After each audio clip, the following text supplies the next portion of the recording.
আজকের ক্লাসে আমরা জানব তোমাদের সপুষ্পক উদ্ভিদের যৌনজনন চ্যাপ্টারটির যে পার্ট 1 অর্থাৎ ফুলের গঠনগত অংশসমূহ, এই পার্টটুকু আমরা জানব। তো চলো আজকের ক্লাসটি শুরু করি। আমি যেভাবে বুঝাবো এইভাবে যদি তোমরা বুঝে নাও তাহলে এখান থেকে মাধ্যমিকে যত ধরনের কোশ্চেন আসুক তোমরা নিশ্চয়ই পারবে। তো আজকে আমরা যেটা জানবো সেটা হচ্ছে ফুল।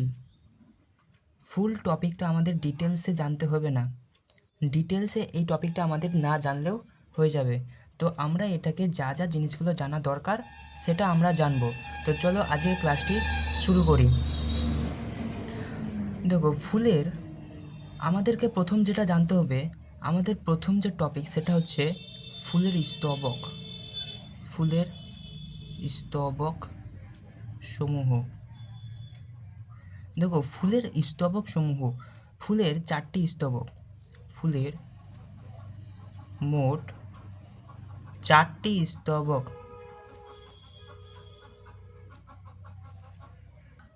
তো ফুলের মোট 4টি স্তবক। তোমরা বলবে এখন কি কি? তো দেখো, ফুলের যে প্রথম স্তবক, ফুলের যে স্তবক 4টি, সেগুলির মধ্যে প্রথমটা হচ্ছে বৃতি,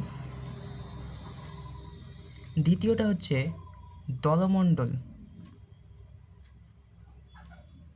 তৃতীয়টা হচ্ছে তৃতীয় পুংস্তবক এবং চতুর্থটা হচ্ছে স্ত্রী স্তবক। বৃতি, দলমণ্ডল, পুংস্তবক এবং স্ত্রী স্তবক, এই 4টি হচ্ছে ফুলের প্রধান স্তবক।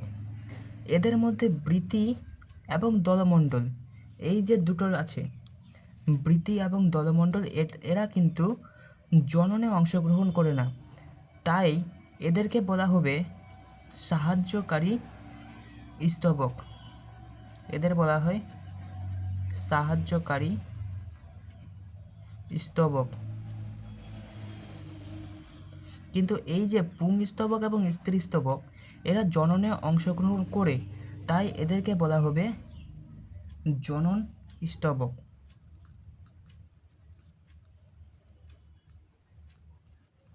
এদেরকে বলা হবে জনন স্তবক, এদেরকে বলা হবে সাহায্যকারী স্তবক। তো আই থিঙ্ক তোমরা ব্যাপারটা বুঝতে পেরেছো নাকি?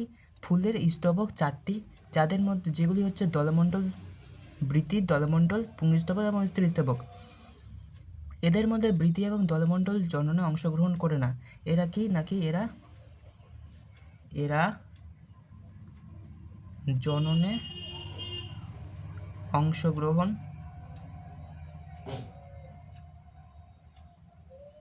করে না। জননে অংশগ্রহণ করে না, তাহলে এরা যে জননে অংশগ্রহণ করে না, তাহলে তারা ফুলের মধ্যে আছে কি করতে, কি কাজে আছে? নাকি সাহায্যকারী। তারা ফুলের মধ্যে সাহায্যকারী হিসেবে কাজ করছে, হেল্পার। এবার পুংস্তবক এবং স্ত্রী স্তবক, এরা জননে অংশগ্রহণ করে, জননে অংশগ্রহণ করে, তাই এদেরকে বলা হয় জননী স্তবক। আচ্ছা, তো এবার আমরা এদেরকে ডিটেলসে জানবো, যদিও এদের কিন্তু ডিটেলসে জানার কোনো প্রয়োজন নেই। এদের থেকে ডিটেলসে তোমাকে কোনো কোশ্চেন করবে না, আমরা এদেরকে ডিটেলসে আমাদের জানতে হবে, কারণ আমাদের সিলেবাসে আছে। তো দেখো, প্রথম যে আছে বৃতি। একটি ফুলের মধ্যে বৃতি কাকে বলবো? একটি ফুলের নিচের যে সবুজ অংশটুকু তাকে বলা হবে বৃতি। তারপরে 2 নাম্বার আছে দলমণ্ডল। একটি ফুলের দলমণ্ডল কোনটা? নাকি বৃতির ওপরে যেগুলো পাপড়ি থাকে তাদের বলা হবে দলমণ্ডল। আচ্ছা, আমি লিখে দিই, বৃতি ফুলের সবুজ অংশটিকে বলে, এবং দলমণ্ডল ফুলের কাকে বলে? ফুলের পাপড়ি, পাপড়িদের বলে। এই হলো আমাদের বৃতি এবং দলমণ্ডল। এরা কি? এরা দুজনে কি? এরা নাকি সাহায্যকারী স্তবক? এদের বলা হয় সাহায্যকারী স্তবক। অর্থাৎ এরা কি, এরা জননে অংশগ্রহণ করে না, অর্থাৎ জননে অংশগ্রহণ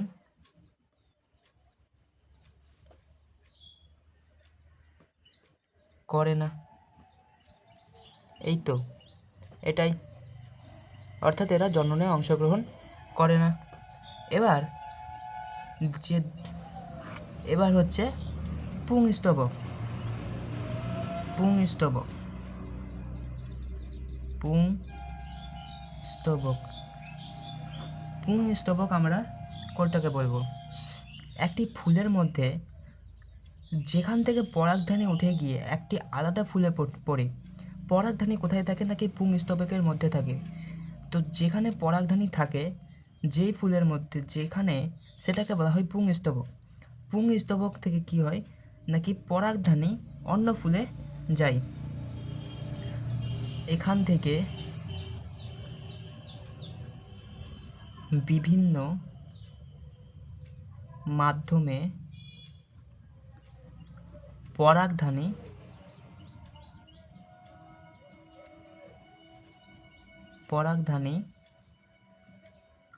অন্য ফুলের স্ত্রী স্তবকে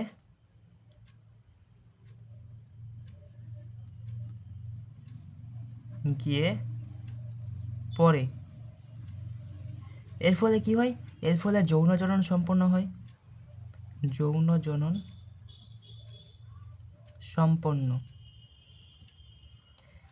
এর ফলে যৌনজনন সম্পন্ন হয়, তারপরে সেখান থেকে নতুন চারাগাছের সৃষ্টি হয়। তো এই হচ্ছে পুংস্তবক। এবার যেটা হচ্ছে সেটা হচ্ছে স্ত্রী স্তবক। 4 নম্বর হচ্ছে আমাদের স্ত্রী স্তবক। স্ত্রী স্তবক স্ত্রী স্তবক জিনিসটা কি?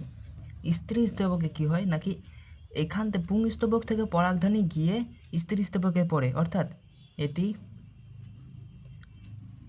পরাগধানী গ্রহণ করে। পরাগধানী গ্রহণের ফলে নিষেকের মাধ্যমে কি হয়? নাকি নিষেকের মাধ্যমে ফল, ফুল এবং সেখান থেকে নতুন চারাগাছের সৃষ্টি হয়। তো এই ছিল আমাদের আজকের টপিক। তো দেখা হচ্ছে আবার পরের ক্লাসে। ততদিনের জন্য ভালো থেকো সবাই, সুস্থ থেকো, টাটা।